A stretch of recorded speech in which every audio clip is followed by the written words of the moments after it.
I am the Elder daughter of Kuldeep Singh Sengar. हम दो बहनें हैं। मैं बस इतना ही कहना चाहती हूँ कि अगर एक भी प्रूफ है कि मेरे पिता ने उनकी तरफ जो ये एलेज कर रही है आंख उठा के भी देखा है, तो आप मेरे पिता को फांसी चढ़ा दीजिए। लेकिन प्लीज एक बार मेरे केस के जो सारे फैक्ट्स है वो तो लोगों के सामने आने दीजिए। हम बहुत ही मुश्किल से जुडिशरी के पास गए थे। हमारे अपील में हमने सारे फैक्ट्स फाइल किए हुए हैं। उन्होंने अपनी टाइमिंग 3 बार बदली है। पहले उन्होंने कहा दोपहर 2 बजे, फिर उन्होंने एक मीडिया स्टेटमेंट दिया, उन्होंने कहा नहीं 2 बजे नहीं हुआ, शाम को 6 बजे हुआ। ये उन्होंने ऐसे इसलिए किया क्योंकि ऑलरेडी एक फोटो है मेरे पिता की कि वो मम्मी के साथ एक इवेंट में मौजूद है 2 बजे। फिर फाइनली उन्होंने जब एफआईआर लॉन्च की उसमें समय बदल दिया, 8 से 8:30 कर दिया।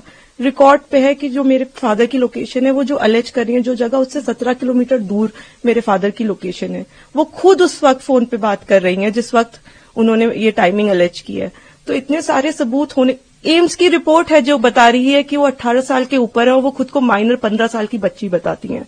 मैं बस ये आपके माध्यम से कहना चाहती हूँ कि मैं समझ रही हूँ कि आपकी भावना एक तरफ जुड़ी हुई है क्योंकि आपने ये सारे फैक्ट शायद कभी सुने नहीं है और ना किसी ने हमें नहीं अप्रोच किया कि आप अपना आपके फैक्ट्स क्या है। कि किसी ने उनसे कभी पूछा कि आप एक सबूत दिखा दीजिए कि आपकी तरफ कुलदीप सिंह सेंगर ने कभी आंख उठा के भी देखा। मैं कह रही हूँ अगर वो दिखा दे तो फांसी दे दे, लेकिन आप इस तरह का अनड्यू प्रेशर बना के, वो उन्होंने क्या किसी को बताया कि वो एक पॉलिटिकल पार्टी से एसोसिएटेड है।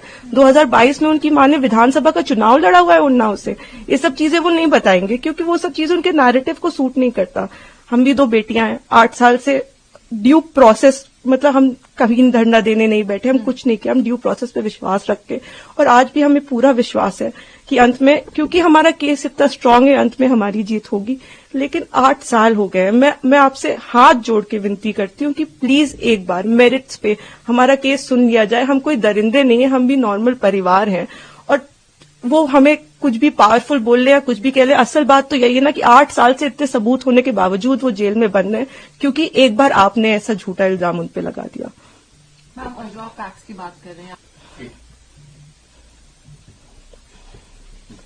इस केस में इन्होंने स्टेटमेंट्स तो अपने बहुत सारे बदले ही हैं, जो कि आप अगर मुझसे कहेंगे तो मैं आपको डिटेल में प्रोवाइड कर दूंगी।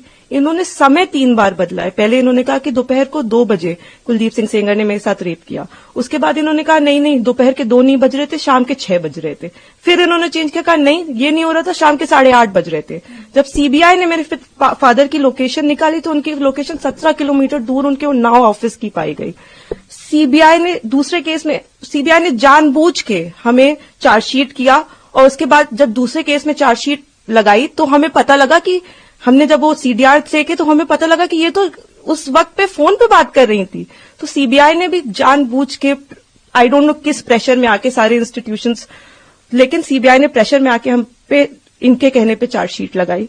मैं देखिए किसी पे इल्जाम नहीं लगा रही, मैं बस ये कह रही हूं कि अभी भी ये सारे तथ्य हमारी अपील में मौजूद है। हमारे पास इनका एक रिकॉर्ड है। एक बार हमारी बात प्लीज सुन ली जाए क्योंकि हम भी बेटियां हैं, 8 साल से इधर उधर भटक रहे हैं। उनके साथ देने के लिए तो बहुत लोग हैं। हम अकेले ही कोर्ट जाते हैं। अगर वो हमें गाली देते हुए भी हमारे बगल से निकल जाती हैं तो उनके पास सिक्योरिटी है, हमारे पास मैडम सिक्योरिटी नहीं है। वो गाली भी देती है तो भी सब कहते हैं कि तुम्हें अपने पापा को निकालना है ना बेटा, तो सीधे देखती रहो, गाली खाती रहो, लेकिन तुम्हें जवाब नहीं देना है। हमने आज तक किसी को जवाब नहीं दिया, यही सोचते हुए क्योंकि हम प्रोसेस में कि हम हर चीज सही ढंग से करेंगे, हम किसी ऐसे वैसे लोगों के पास नहीं जाएंगे। तो कहीं ना कहीं इतने सबूत है इसमें कि हमें जीत मिलेगी। तो हम उसी का इंतजार कर रहे हैं। हमारी बस हाथ जोड़ के यही कि हम बिल्कुल विश्वास करते हैं, हम सारी संस्थाओं पे विश्वास करते हैं, लेकिन मैं बस इतना प्रे करना चाहती हूँ कि किसी के प्रेशर में आके कोई काम ना हो। आप सबूत देख के काम करिए। अगर सबूतों में हमारे जरा सा भी आपको गड़बड़ लगे तब आप ये काम करिए, लेकिन नहीं है। उनसे कहीं ना वो एक चीज सबूत दिखाए। वो बोलते हैं कि ट्रक वाला जो एक्सीडेंट बताते, कितनी मिस इन्फॉर्मेशन है कि 11 बार कि हो सकता है। IIT दिल्ली, सीबीआई, NHRC सारी की एक्सपर्ट टीम बनाई गई थी। इसमें सबने पाया कि वो नेचुरल एक्सीडेंट था। मेरे फादर उस केस से डिस्चार्ज हो चुके हैं, लेकिन आप देखिए आपको कोई मीडिया चैनल नहीं बताएगा कि मेरे पिता उस केस से डिस्चार्ज हो गए थे जिसमें वो कह रही हैं कि लोगों को मरवाया। आज भी